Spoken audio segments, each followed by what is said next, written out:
Hey, good morning, guys. Better together. Today, you'll be happy to know, is coffee. I've been getting a lot of flack because I've been, first day or whatever, it was coffee and sunrise, and then my pancreas went into overdrive and whatnot. So, long story short, I think the pancreas is good. So, today's the first day I'm going to try a little bit of black coffee again because I sure do miss it. I was still drinking coffee flavored protein drink. So take that, naysayers. Um, I was doing what I could.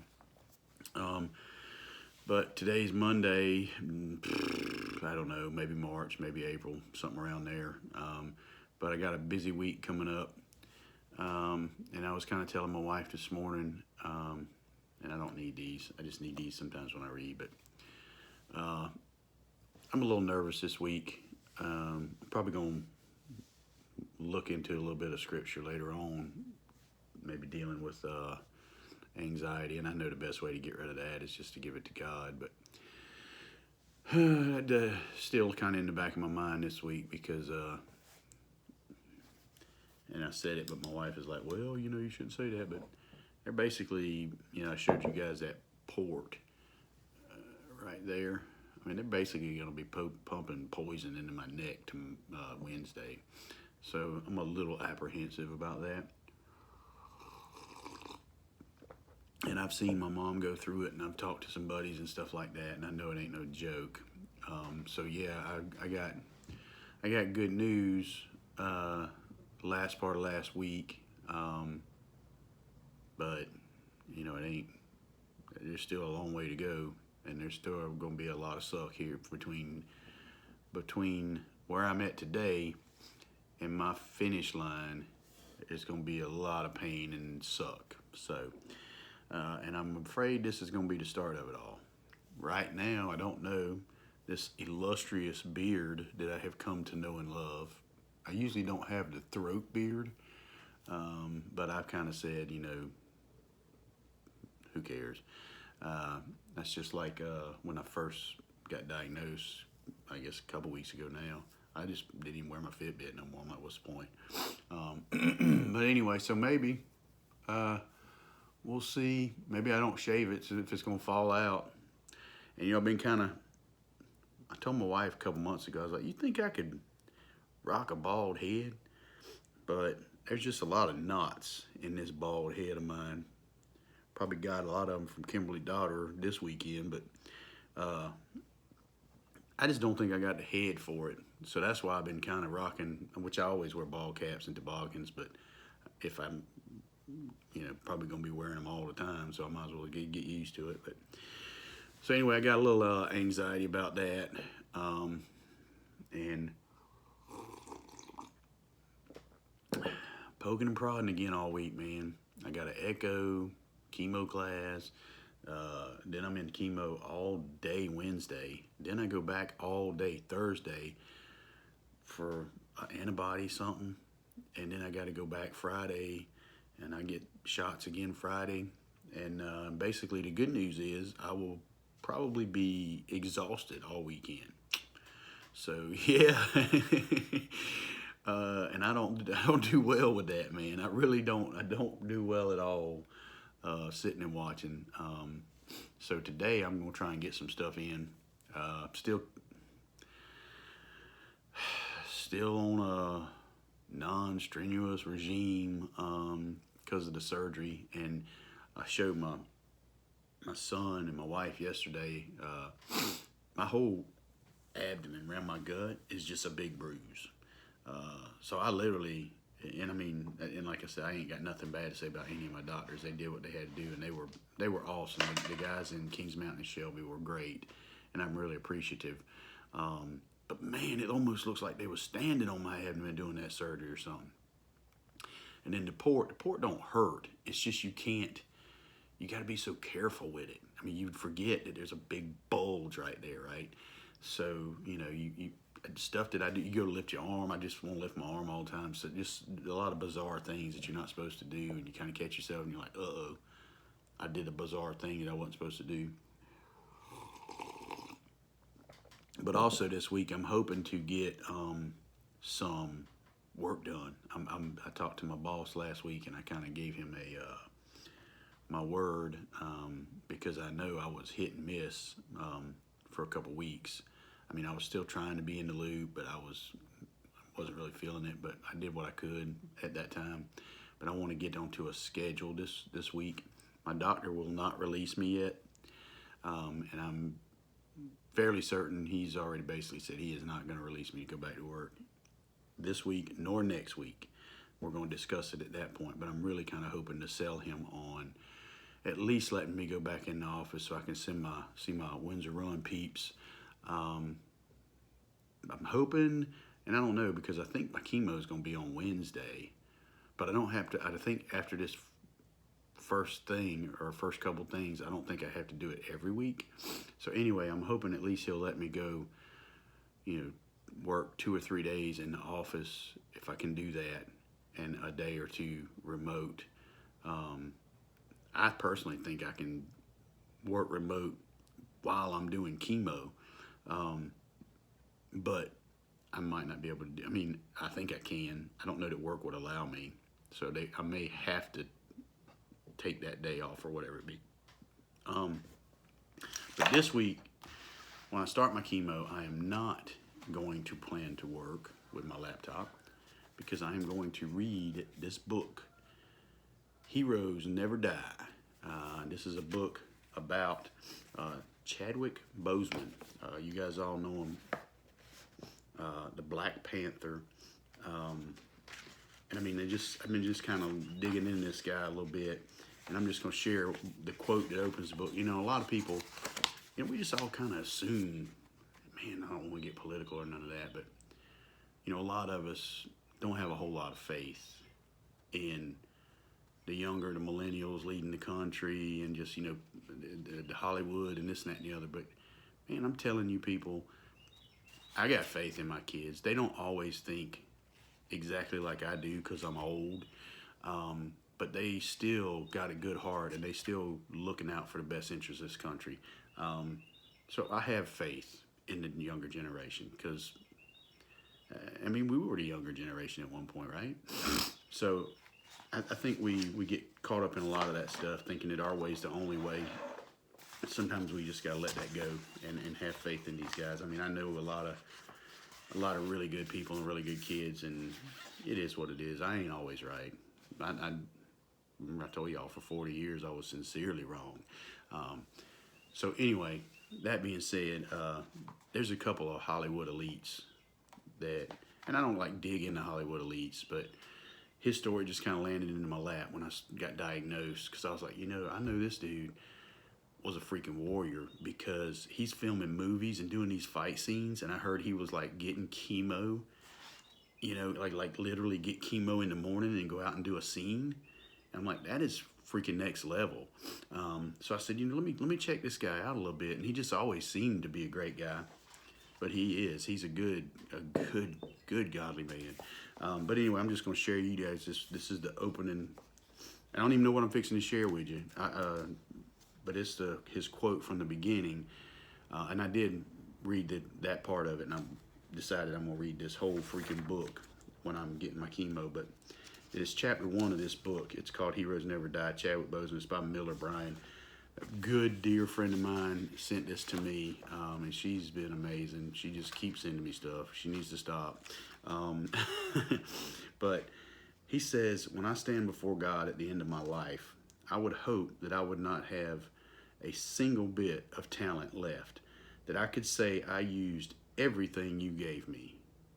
And it really just, this guy's, honestly, this guy's been through everything I'm fixing to go through, and he lived my original story, which was, you ain't got a lot of time. Now it looks like God has given me that miracle, and yeah, I'm gonna have a rough road and it's gonna suck, but I think I've got a little more time than we had originally thought. So we're back to how we're gonna use those opportunities, and I'm gonna take the opportunity to dig into Boseman and you see a lot more about who he was. And I told you guys, I've got another old Hollywood elite. I like reading stuff by Denzel Washington, but anyway, I like. I mean, this is personal to me. His story now. Whereas, I mean, when I heard about him, you know, man, because the little excerpts of things that I had seen about him in the mainstream media, and I was like, oh man, that's a good guy, man. I heard him say something. I was, oh man, that resonates. That makes sense. And then you hear it, what, like, and I don't know yet. I hadn't read the book, but 43 or something like that. That's the end of his story. But you know, he's one of these guys that is kind of like, in my opinion, legendary. I think his story will gain momentum because, you know, a lot of times, and it tells us in the good book, dying is gain. And here I am reading his story because of what a good godly man he was when he was here. So, and kudos to him and the people that raised him, because they got to be awesome people. Anyway, but I didn't mean to get on a sidetrack, but you know, I don't know who's watching this video or when. It might be 15 years from now, I guess. I don't know, but this book, if it's available to you, read it along, check him out, man. He's got a big story to tell, and I'm excited about reading it. So that is going to be what I'm going to be doing. I used to go up and visit my mom when she was getting chemo, and she'd try real hard to hang out and visit with me and hang in there, but that stuff would just knock her out. So I'm going to read what I can as long as I can, and we'll go from there. So I do want to say, like I said, there's a lot of people came out the weekend. A lot of things got going on. People sending us food and different things like that, and it's amazing. And I really appreciate it. And I am gonna accept a little bit more help on some things, but I kind of feel bad too because there's people out there now that probably need it a lot more than me. So I think maybe redirecting that kind of stuff would be a good thing. Who knows, man? And I get through this stuff with the chemo over the next few months, and I'm gonna be out there with y'all getting it and helping somebody. But I do appreciate everything, but and I got some stuff I got to get done, and when I start the chemo, I won't be able to. But I do have, I still want to, because my daughter is coming up here, because Leah's gonna have to work, and my daughter's gonna find a job up here, and so I do need to kind of build that little cabin. So I might try to line something up down the road. I got to get the materials bought and this and that first, and this week I'm gonna try and, in between the stuff I got going on this week, I'm gonna try and get some materials for a fence. I got some friends coming up to help put a fence up so my daughter can bring her dogs, because my house ain't big enough for my big old monstrosity of a beast and her three. So we'll figure that out. But I do thank everybody for helping and coming. Got some F3 guys coming up to kind of help me just get things ready for the summer, because up here you can get behind the 8 ball real fast if you don't get things raked up and raked and cleared and cut and this and that. It can get away from you quick in the woods. So I'm very appreciative of those guys. They're coming up, and I think they're going to help me pressure wash the sun deck, because that's something that I didn't get to last year, and it needed to be done, and now I can't do it. And I think they're going to help me get some more leaves up, and just, we got a couple of, I'd have to look at the list, but there's a lot of projects. But anyway, I appreciate everybody jumping in and helping, and I'm so very grateful. But I'm not worthy. So yeah, that's kind of everything, and the praises for all that stuff. Yesterday was an amazing day. We had a lot of people up Saturday, and it was my son Austin's birthday, 26. Man, it's, wow. Here they are, grown people and doing their thing. But so anyway, yesterday we didn't have anybody come up. It was just the family, and that was pretty awesome. we did play some games and just kind of hung out and spent some time together. And it was a good time because you could see that a lot of the weight, I mean, there's still, like I said, we still got stuff to go through, but it's not as bleak. You know what I mean? I could just kind of feel that it was more of a, my son Austin made the comment that, 5 days ago, it was all, we got to get this stuff done because Dad won't be here and Dad wants us to get this thing taken care of. And this weekend now, some of the stuff is, well, Dad's going to be able to help with that. Dad's going to be able to help with that. Dad's going to be able to do that. So that's a good place to be. That's the mode I like to be in. So that's a good feeling. And like I said, I'm just kind of sharing some thoughts today. I do want to, I don't know how I'm going to do this. So, I kind of got into prayer this morning. I read, reading along. I shared on my Facebook. And I don't know that I'm going to follow along with River Springs every day. Because like I said, I got some things that I want to dig into. Like this week, I want to look a little bit into some, and I know you give anxiety and stuff to God, but I want to see some scriptures that tell me how I can put it on God. I mean, I can say that all day long, but yet if I'm still fretting it, then I didn't really put it on God, right? So I'm going to kind of look into some of that. But today I read, got in there and prayed and read about they're doing this thing, and I shared it on Facebook, Acts 28. And I just thought, I'm not going to read Acts 28 because that was a long chapter. And I know you guys like, and that was one of the things, I used to not like to do these read along with me's because it just set me up for failure. Because some days they might want you to read 4 chapters and some days they might, but long story short, I tend to always get behind in them because I read a little different than most people. I might not read but 6 verses today, but I'm digging in.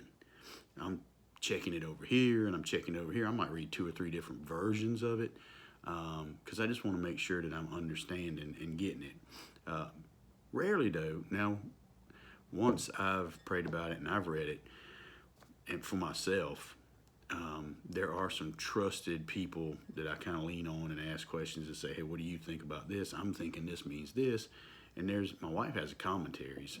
She does a couple commentaries that she's researched these guys and talked to some people, and she trusts them. So she left her commentary book out. So there's a couple times when I'll say, let me look at that thing. So today I kind of went through Acts 28, and man, I'm going to tell you what, I love Paul. And Acts, the book of Acts is pretty much that, I think. Basically, in a nutshell, it's Acts. It's people out doing. And a lot of it is Paul. But that dude can't catch a break. So I'm reading right in the beginning, and it's Malta, and he talks about, basically, and I don't know what kind of time frame Acts 28 covers, but it's a little bit of a journey where Paul goes to Malta, and then he goes into Rome, and he just kind of talks about some of the things, there's some things that God brings him through, some more trials, because, man, I'm going to tell you what, Paul, Murphy's Law applied to Paul. If it could go wrong, if it could happen, it happened to Paul. But he always came out on top, right? But I'm sitting there reading, right? And I didn't remember this at all. And I imagine, I don't know. I know snakes in my territory, but anyway, it opens up and it's talking about how, I guess, Malta's hospitality or whatever. But anyway, I guess Paul was kind of standing around a fire, and so this big viper snake comes out and just lashes onto his hand. And then Paul's like, oh, it kind of shakes it or whatever the case be. And then the people are like, oh, he's from the devil. He's going to die because that snake, evidently a viper snake bite is just horrible, which I get it. I killed a 6-foot rattlesnake, timber rattler on this property. And boy, if that thing would have latched onto my arm or my hand, man. So anyway, well, Paul takes that snake bite like a champ. Just kind of shakes it off, says what he's got to say, and they kind of watch him. And they're like, oh, yeah, he's going to swell up. He's going to die. Paul's going to die. It's the end for Paul. So then, so he goes through some of that. But anyway, God delivers it from him. Nothing happens from snake bite. But as it kind of goes through, and then there's other, as he's on the ship, and I think ultimately, and I didn't get the whole thing because I hadn't read the other 27 chapters with River Springs. I just kind of started in today. I've been reading some here and there stuff, but anyway. So it just kind of talks about his journey a little bit, but I am going to share because I have read this story and I have read, understood what God meant for me to understand, but I do want to share you guys this commentary on chapter 28 because I think it's spot on. But then I want you to read chapter 28 for yourself, but it's just some fascinating stuff that just continues to happen to Paul. But Paul's a passionate guy, man. And like I said, when he was sincerely wrong, he was all in on sincerely wrong. But then, when he came to know Christ, and Christ literally shut his eyes on the way to Damascus, and then he opened them a few days later, Paul was like, yeah, I get it now. I won't be killing or persecuting any more Christians, and I will be following Jesus Christ. But I do want to share, because like I said, it's a long chapter, but we'll go over the commentary because I just thought it was so interesting. And this guy is Matthew Henry. I don't know much about him. I know Leah. I trust Leah with my life, and I trust a lot of the pastors and mentors, and they all kind of have said Matthew Henry is a good dude. But just to give you a little bit, and maybe you can go back and dig, and you know what, man? Hey, if it floats your boat, read all of Acts. I know tomorrow they'll probably be reading Acts 29, and I may or may not help them with it, or help join in that. But there's a lot of really good stuff in Acts, so check it out, man. But it talks about, it says, after the account of this chapter, we hear no more about Paul and the sacred history, though we hear a great deal from him in his letters, which are still to come. It would have been good if we could have taken our final leave of him with more pleasure, if we had left him at liberty. But in this chapter, we are to grieve with him, yet also congratulate him. I'm pretty sure we was grieving with him when he first got bit by that snake, a big, huge viper that latched on his arm. We grieve with him as a poor shipwrecked passenger, yet we also congratulate him as especially honored by his God in his distress. First, he was persevered from being harmed by the viper that fastened onto his hand, and then he was made an instrument of good on the island, which they were shipwrecked. Yeah, I just got fascinated by the snake bite because I'm just sitting here thinking, man, I mean, it's just like every move he made, he went wrong for him. But yeah, so he was also shipwrecked. Is highly respected by the people there. We grieve with him as a poor confined prisoner. So yeah, he's a prisoner in there too. But we also congratulate him on the respect shown him by the Christians at Rome. And that's the other part. He gets into Rome, and I think they're kind of bringing him in because, I don't know, he's under some fire for some stuff. He's been accused of this, that, and the other. And probably there's a little bit of truth to it. I don't know. They probably misconstrued the truth. But Paul was a bold guy. But on the respect shown him by the Christians at Rome, on the favor he found with the captain of the guard, on the free meetings he had with the Jews at Rome, both about his own affairs and about the Christian faith in general, the outcome of these meetings was that God was glorified and the apostles were justified in preaching the gospel to the Gentiles. On the undisturbed liberty, he had to preach the gospel in his own house for 2 years. I think it's a very interesting story in Acts 28. I really hope you guys will read it, and I'm hoping I can get right to this verse. But anyway, yeah, verse 20, we'll do 25, we'll do 26. Okay, 25. Disagreeing among themselves, they began to leave after Paul made one statement. The Holy Spirit correctly spoke through the prophet Isaiah to your forefathers when he said, "Go to this people and say, you will listen and listen, yet never understand.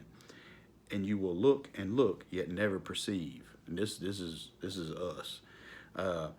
For this people's heart has grown callous, their ears are hard of hearing, and they have shut their eyes, otherwise they might see with their eyes, and hear with their ears, understand with their heart, and be converted, and I would heal them. And this is the part that I take a little bit of joy in, but he says, therefore, let it be known to you that this saving work of God has been sent to the Gentiles. They will listen.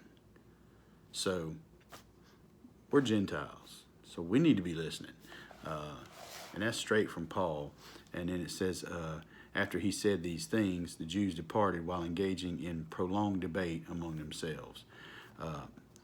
Then he stayed 2 whole years in his own rented house, and he welcomed all who visited him, proclaiming the kingdom of God and teaching the things concerning the Lord Jesus Christ with full boldness, because that's who Paul is, and without hindrance. Yeah, he never backed away from nothing, man.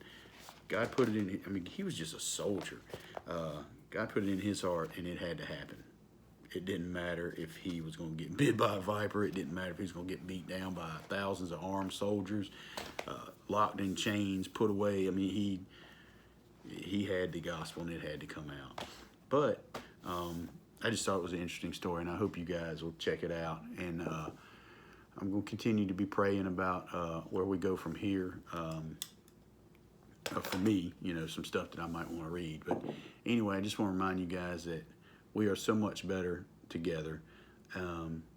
Make today count. This is another gift from some very dear to my heart. Me and her still going to have a talk. It might not be, or, you know, originally I had made a list. And I'm like, these are people that I've got to say goodbye to.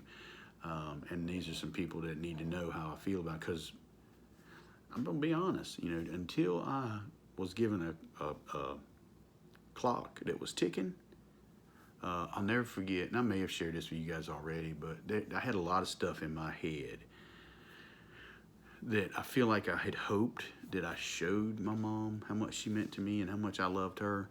But there was a couple of things that I clearly wanted to say. These little things keep popping up. I clearly wanted to say to her, and I ran out of time, man. My mom, it was a sad situation because me and my father and my kids and everything were just like, Mom, you can beat this. Let's fight it. Let's fight it. I was just grabbing into everything those doctors said. And she was diagnosed late, ovarian cancer, into peritoneal. Her story ended like mine started. And she kept fighting because we wanted her to fight. She was in a lot of pain, and I'm like, we're not giving up, and blah, blah, blah, blah, blah. And so my last day with her, I didn't know it was going to be my last day with her, but I used to try to, and I told you guys I was selfish. And I mean, you know, in hindsight, I was doing what I thought I could or should at the time. I think probably in hindsight I could have done a lot more, but at the time I didn't know that day was going to be her last. You know what I mean? I thought we were going to beat it, and I thought we had time. So there's a lot of things I left unsaid that I regret. Man, I regret it so much.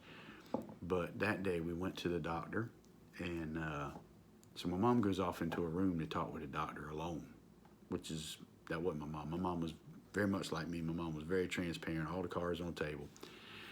So then the doctor calls me and my dad in, and he says, hey, look, guys, she's done. She's been fighting this thing for the last 6 months because y'all wanted her to. She's been in a lot of pain. She's good, and she's ready. She doesn't want to do another round of chemo, and she doesn't want to do and da-da-da-da. And I'm like, and it kind of had to sink in, and it weighed heavy on me because, I mean, I'm like, you know, so basically, and because my mom was a freaking soldier, she's enduring all of this for, you know, 2 or 3 visits from me a week.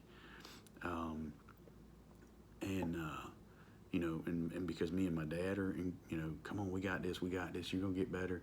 And literally, so we all had that powwow, and the doctor's like, she doesn't want to do it anymore. She wants you guys to hear it from me because you won't hear it from her. So we're done. And literally, man, we push her wheelchair down to the elevator, down. My dad pulled the car around. I'm helping her get in the car, and she had another real good friend of hers there. And she passed holding my hand right there, getting in the car. That was it.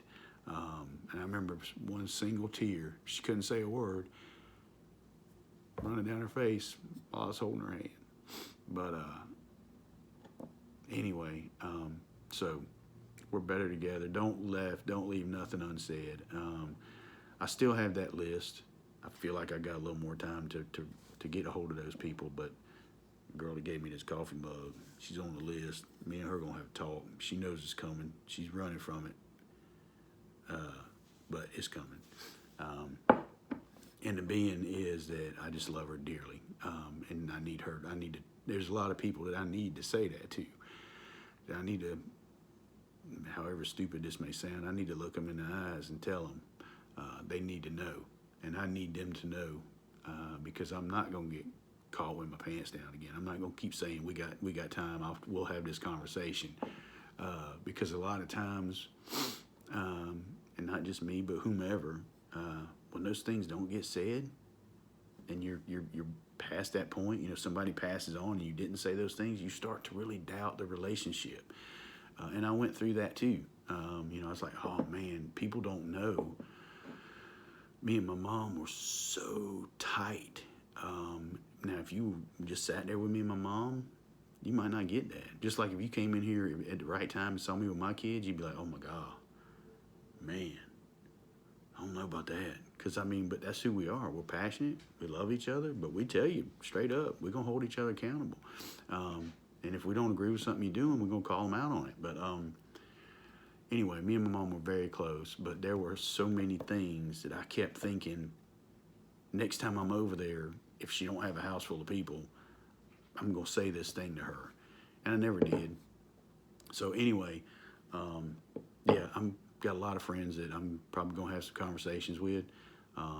Girl gave me this mug, one of them. She comes to see me every Friday, but she's going to know how much I love her and how much she's meant to my family. I remember just when me and Leah first started dating, and she wasn't knee high to me. And she's just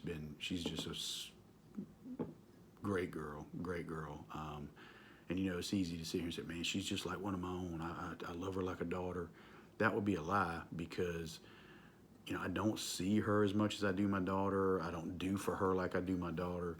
But I can tell you, honestly, I have always looked at her as Katie's older sister, because she looks out for Katie and Leah. And, she's got people's back, and when people don't know it. But anyway, I guess maybe I just had that conversation. Maybe this would be a whole lot easier. I just tell her to watch the freaking video. Started at 30 minutes and watch it to 32.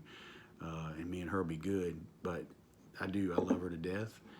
And I do kind of think of her as one of my daughters. I only got one daughter, but if there's somebody else that's been a daughter to me, it's her.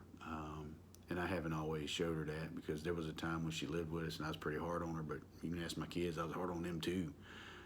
That was back in the day, man, when they did something I thought was stupid, I shared it with them. I'm like, that's dumb. It don't mean I was right.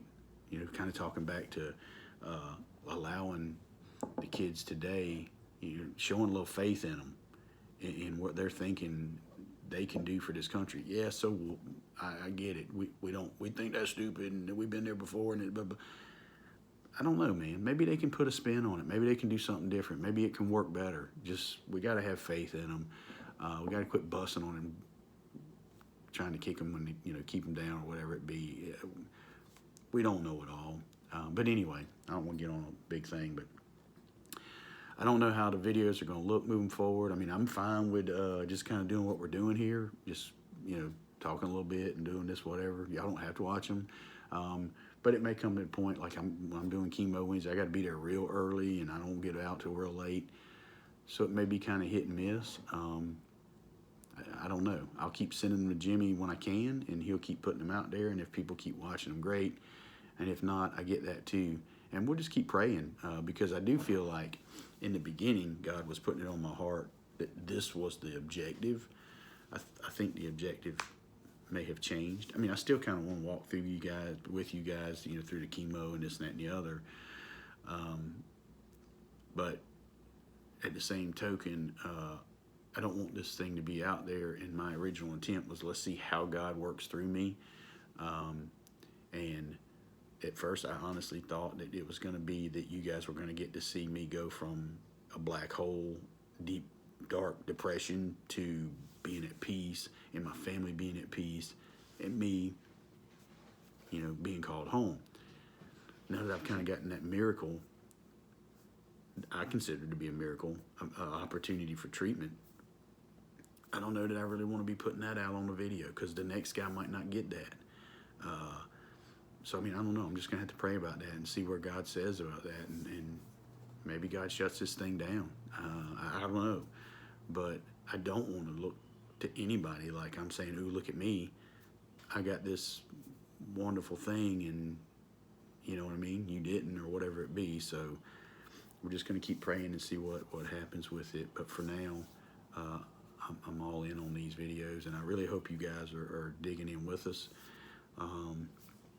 And tomorrow morning, I think I got to be up there at like 7:30. So we'll do what we can and shoot it when we can. But anyway, today's running a little bit long, 35 minutes. Read Acts 28. Check out the story about Paul. He's a good dude, and I hope you guys have a great day. I hope you're better together. I hope you really love on somebody today and make a difference in their life. Maybe help them through their trials and their struggles. That's what we're called to do. And I hope you have a great day. Like I said, love on somebody. Make it through this one. We woke up above ground, breath in our lungs. God is going to bless us. So you guys have a great day, and God bless you. Love you.